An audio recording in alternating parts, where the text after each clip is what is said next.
వెంకటరెడ్డి గారు కూడా చేరారు. వెంకటరెడ్డి గారు నమస్తే. నమస్తే వర్మ గారు, మీకు ప్యానెల్లో ఉన్న అందరికీ 99 టీవీ ప్రేక్షకులందరికీ నమస్కారాలు సార్. సార్ ఏంటి ఎన్నికల బృందాన్ని ప్రత్యేకంగా కలిశారు, మాట్లాడారు. ఓకే, మీ ఇబ్బందులు ఏమైనా ఉంటే మీరు చెప్పాలి, ఏ రకంగా ఎన్నికలు జరగాలనే సూచనలు సలహాలు ఇవ్వకుండా జనసేనకి అసలు గుర్తింపే లేదు, గాజు గ్లాస్ అసలు ఎక్కడ ఉండదు అని చెప్పి దీన్ని ప్రధాన అస్త్రంగా తీసుకుని ఆయన మాట్లాడడంలో ఏమైనా ఇన్సైడ్ ఉన్నదా? ఇన్సైడ్ ఉన్నది అని చెప్పి కృష్ణాంజనేయులు గారు ఆల్రెడీ అంటున్నారు. వాళ్ళు వ్యూహంలో ఒక భాగం, అందుకని వాళ్ళు చాలా కాన్ఫిడెంట్గా ఉన్నారు, అన్ని వైపుల నుంచి కూడా ఒక అద్భుతమైన రచన రచిస్తున్నారని. దానిలో చెప్పబోయే ముందు దొంగ ఓట్లకు సంబంధించిన అంశం మాట్లాడినాక పొలిటికల్ అంశం ఖచ్చితంగా మాట్లాడదాం.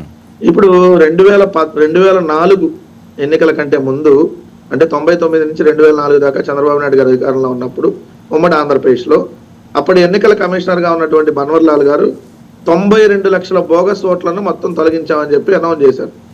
అంటే చంద్రబాబు నాయుడు గారు అధికారంలో ఉన్నప్పుడు 92 లక్షల బోగస్ ఓట్లు ఆ ప్రభుత్వంలో ఉన్నాయి అనేది ఆయన చెప్పింది. ఎవరు, నేను చెప్పింది కాదు, ఎన్నికల కమిషనర్గా ఉన్నటువంటి బన్వర్లాల్ గారు. దాంట్లో కేవలం కుప్పం నియోజకవర్గం, అంటే చంద్రబాబు నాయుడు ఇన్ని సంవత్సరాలు ఎమ్మెల్యేగా గెలుస్తూ వచ్చినటువంటి నియోజకవర్గంలో 47,000 బోగస్ ఓట్లు ఉన్నాయని చెప్పి సాక్షాత్తు ఎన్నికల అధికారి బన్వర్లాల్ చెప్పినటువంటిది. అంటే ఈ విధంగా దాంట్లో కూడా ఏం చెప్పాడు ఆయన, కర్ణాటక తమిళనాడు రాష్ట్రానికి చెందిన వాళ్ళే 20,000 ఓట్లు ఉన్నాయంట కుప్పంలో. అంటే వాళ్ళకి తమిళనాడులో ఓటు ఉంటుంది, ఇక్కడ కుప్పంలో ఓటు ఉంటుంది. అక్కడ ఎలక్షన్ వేరే టైంలో జరుగుతుంది, ఇక్కడ ఎలక్షన్ వేరే టైంలో. తిరుపతిలో ఎంపీ ఎలక్షన్ లో జరిగినట్లుగా అంటారా? తిరుపతి సార్, నేను దానికి కూడా ఎగ్జాంపుల్ చెబుతా. తిరుపతి ఎంపీ ఎలక్షన్ కి సంబంధించి తిరుపతిలో 7 అసెంబ్లీ నియోజకవర్గాలు ఉన్నాయి.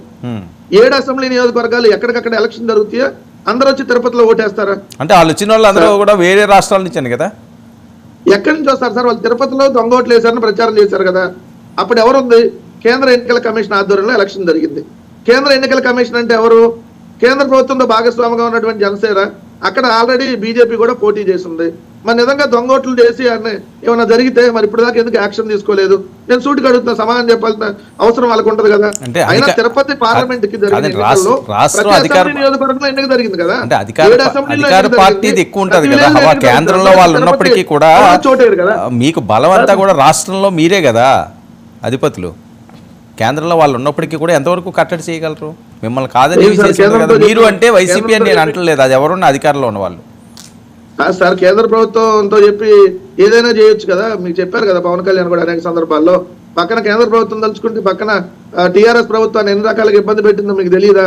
మనందరం చూసాం కదా. ఓకే, కాదండి, ఓకే సరే, ఓకే, వాళ్ళు అప్పుడు చేశారు, లేకపోతే వీళ్ళు ఇప్పుడు చేస్తారో చెయ్యరు, ఇవంతా కూడా అది ఒక పెద్ద చర్చ. పవన్ కళ్యాణ్ అంటే ఎందుకు మీరు భయపడుతున్నారట? ఆయన అంటే ఎందుకు మీకు వణుకు పడుతుంది? ఎందుకు ఆయన్ని టార్గెట్ చేస్తున్నారన్నది బొలిశెట్టి గారు వేసిన ప్రశ్నలు. వణుకు పడుతుందంటే ఎక్కడనే చూస్తున్నాం కదా, ఏమన్నా కిటికీలు తీసుకున్నాయా పక్క పక్కన వణుకు వస్తుందా అని? లేదా గుండెల్లో వణుకట్టండి, అది బయటికి రాదట.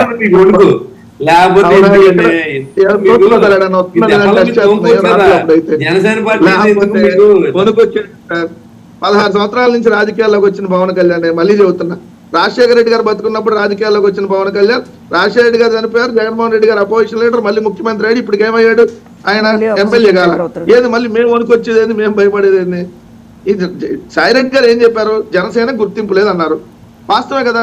ఎన్నికల సంఘాలకు జనసేన పార్టీ గుర్తింపు ఉందా? లేదు. ఫ్రీ సింబల్ కదా గ్లాస్ అనేది. ఫ్రీ సింబల్ ఎలా అవుతుంది? మొత్తం అంతా ఫ్రీ సింబల్ కాదు కదా. రాష్ట్రం అంతా వాళ్ళు పోటీ చేసిన దగ్గర ఫ్రీ సింబల్ కాదు కదా. అది కన్ఫ్యూజ్ గా ఉండదా? అది ఆ మెసేజ్ ప్రజల్లోకి వెళ్తాను. ఒక మాట వినండి సార్. ఇప్పుడు కేఏ పాల్ పార్టీ ఉంది. అంతకుముందు ఆయన హెలికాప్టర్ గుర్తు ఏదో అడిగారు, మళ్ళీ అడిగితే హెలికాప్టర్ కూడా ఇవ్వచ్చు. బట్ ఆయన పోటీ చేసే దగ్గర హెలికాప్టర్ ఉంటుంది.